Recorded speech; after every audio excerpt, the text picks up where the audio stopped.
အာဆင်နယ်ကတော့ဒီဟာဒီမှာအမှန်ကန်ချက်ပြုတ်နေပါပြီ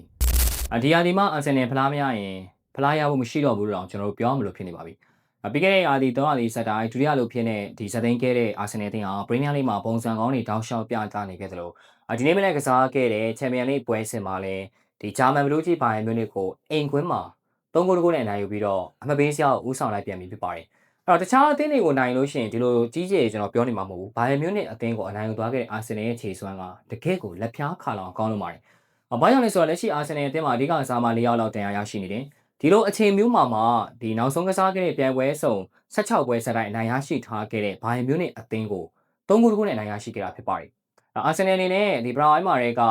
တင်းမာရဲ့အတွင်းကိုလည်းဦးဆောင်ထားနိုင်ခဲ့တယ်အဲဒီနောက်ဒီဘိုင်ယန်မြူနစ်ဘက်ကခြေပါကိုပြန်လည်သွင်းယူခဲ့တာကြောင့်1-1နဲ့ဖလားဖြစ်နေခဲ့တယ်ဒုတိယပိုင်းမှာတော့နိုနီမာရိုအကီကအာဆင်နယ်အတွက်ဦးဆောင်ကိုသွင်းယူပေးနိုင်ခဲ့တယ်လို့ဒါမိနစ်ပိုင်းအကြာမှာပဲမာတင်နယ်လီကနောက်ထပ်ဦးဆောင်ကိုတကူထပ်မံသွင်းခဲ့တာကြောင့်အာဆင်နယ်တို့3ဂိုးဆိုတဲ့ရလဒ်နဲ့ပြက်သားသားအနိုင်ရရှိခဲ့တာဖြစ်ပါတယ်ဒီပွဲစဉ်ကိုကြီးရတဲ့သူတွေအားလုံးကသိလိမ့်မယ်ဒီပွဲစဉ်ဟာဒီတစ်ပတ်ပေါ့နော်ချန်ပီယံလိအကောင်းဆုံးပွဲစဉ်တစ်ပွဲဖြစ်တယ်နှစ်သင်းလုံးကပြိုင်ဆိုင်မှုပြင်းထန်ခဲ့ပြီးတော့တကယ်ကိုကြီးလိုကောင်းတဲ့ပွဲတစ်ပွဲဖြစ်ခဲ့လို့အကျိတ်ငယ်လေးရှိခဲ့ပါတယ်တပွဲလုံးတိုင်းလာရပြောရမယ်ဆိုလို့ရှိရင်ဘိုင်ယန်မြူနစ်အသင်းဟာပို့ပြီးတော့ဖိအားပေးတိုက်စစ်ဆင်ကစားနိုင်တယ်လို့ထင်ရပေမဲ့တကယ်တမ်းဒါအာဆင်နယ်အသင်းရဲ့နီးပြမီကယ်အာတီတာရဲ့နီးပြပိုင်းလို့ပြောမှာပါမီကယ်အာတီတာကသူ့အနေနဲ့ဒီဘိုင်ယန်မြူနစ်ဘက်ကိုဘောလုံးပေးကင်ပြီးတော့လိုအပ်နေတဲ့ပုံစံအားလုံးကိုပုံဖော်သွားခဲ့တာဖြစ်ပါတယ်အခုဆိုရင်အာဆင်နယ်အသင်းဟာဒီဘိုင်ယန်မြူနစ်လိုလက်ရှိဥရောပရဲ့တိုက်စစ်အကောင်းဆုံးအသင်းလက်ရှိဥရောပရဲ့အကောင်းဆုံးအသင်းကိုအနိုင်ယူပြီးတော့ချန်ပီယံလိအမှတ်ပေးပြစရာကိုဦးဆောင်ထားနိုင်ခဲ့ပြီဖြစ်ပါတယ်ဆိုတော့ပရီးမီးယားလိမှာလည်းအဆင့်1ချန်ပီယံလိမှာလည်းအဆင့်1ဖြစ်နေတဲ့အာဆင်နယ်အသင်းကိုဘယ်အသင်းကတားဆီးနိုင်ပါလဲလက်ရှိချန်ပီယံလိမှာကျွန်တော်ချန်ပီယံလိဆိုတာထက်ဒီဥရောပမှာအကောင်းဆုံးအသင်းတွေကိုကျွန်တော်ရွေးထုတ်မယ်ဆိုရင်ကျွန်တော်ဘိုင်ယန်မြူနစ်ရှိမယ် PSG ရှိမယ်နောက်ဆုံး Real Madrid ရှိမယ်ကျွန်တော်ဘာစီလိုနာရှိမယ်ပေါ့နော်ဒီတော့မှဘာစီလိုနာကလည်း Chelsea လိုအသင်းမျိုးကိုကျွန်တော်တို့ရှုံးနေသွားခဲ့တယ်လို့ Real Madrid ကလည်းသူတို့ရဲ့ Greek Club Olympiacos အဝေးကွင်းမှာ4ဂိုး3ဂိုးနဲ့ခက်ခဲနိုင်ကစားခဲ့ရတယ်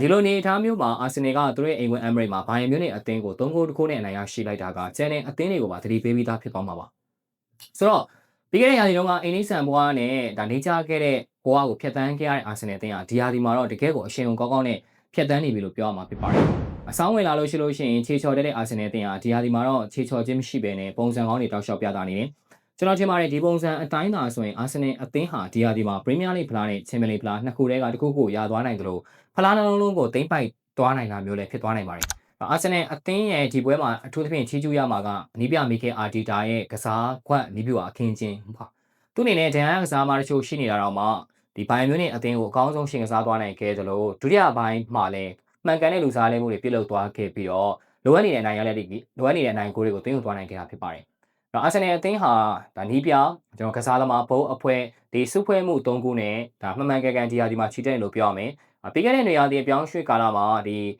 အာဆင်နယ်အသင်းကိုရောက်ရှိလာခဲ့တဲ့အက်တလက်တီကိုမက်ဒရစ်အသင်းအားကစားဒရိုက်တာအန်ဒရီဘာတာကဒီရာဒီမှာနီးပြမီကယ်အာရီတာလိုချင်တဲ့ကစားသမားတွေခေါ်ယူအားဖြစ်ထားခဲ့တယ်နီးပြမီကယ်အာရီတာကလည်းသူ့မှာအရန်အင်အားလုံလောက်မှုရှိလို့ရှိရင်ဘာလို့ပြနိုင်လဲဆိုတာဒီပွဲစဉ်တွေကတက်တည်ပါပဲဒါအပြင်အာဆင်နယ်ကစားသမားတဦးတယောက်ချင်းရဲ့စိတ်ထဲမှာလည်းသူတို့အနေနဲ့ချန်ပီယံဖြစ်ကြမယ်ဆိုတဲ့ passion မျိုးရှိနေတာကိုလည်းမြင်တွေ့ရမှာဖြစ်ပါတယ်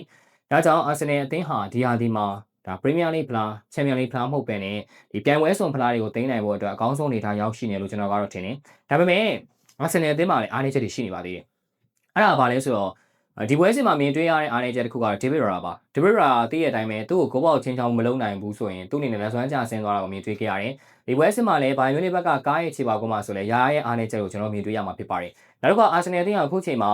ဒီပရီးမီးယားလိနဲ့ချန်ပီယံလိကိုဒါတလှည့်စီကန်နေရတဲ့အနေအထားပါလာမယ့်ဒါဒီဇင်ဘာဇန်နဝါရီပွဲချက်ကာလမှာဆိုရင်ကျွန်တော် FA ဖလားတွေဝင်လာမယ်ပြီးကာရာဘောင်းဖလားကလည်း quarter final အဆင့်ထိရောက်နေပြီဆိုတော့လက်ရှိလူအင်အားအရအာဆင်နယ်အသင်းဟာစစ်မစ်နယ်ပြင်နှစ်ခုလောက်ကိုဖွင့်လှစ်ထားနိုင်နေဆိုပေမဲ့ဒီ FA ဖလားတို့ကာရာဘောင်းဖလားတို့ဝင်လာခဲ့တဲ့ဆိုလို့ရှိရင်ရောဒီပုံစံအတိုင်းဆက်လက်ခြေစွမ်းပြနိုင်ပါမလားဆိုတာကလည်းမေးခွန်းထုတ်စရာပ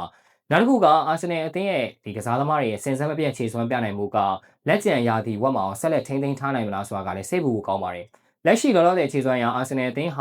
ဒီဖလားဆောင်သိမ်းပိုက်ဖို့လုံလောက်တယ်ဆိုပေမဲ့အာဒီတာအနေနဲ့လာမယ့်ပွဲချက်ကာလတွေလာမယ့်ပြိုင်ပွဲဆောင်ကာလတွေနောက်ပြီးတော့3ရက်တစ်ပွဲလောက်ကျန်ရမယ့်အနေအထားတွေမှာဒီအခက်အခဲတွေကိုကျော်လွှားနိုင်မလားဆိုတာကျွန်တော်တို့စောင့်ကြည့်အောင်မှာဖြစ်ပါတယ်ဆိုတော့300ဒီဇက်တိုင်းအေရှီဆန်ဘွားကနေချန်ပီယံလောင်းပွဲကိုအာဆင်နယ်အသင်းကခံယူတော့မှာလားပရိသတ်ကြီးကဘယ်လိုများထင်မိပါလဲအောက်ကကွန်မန့်မှာဖတ်ချက်ပေးသွားလို့ရပါတယ် Xbox ကနေတင်ဆက်ပေးနေပါတယ်ကျွန်တော်ကတော့အောင်ခန့်ပါ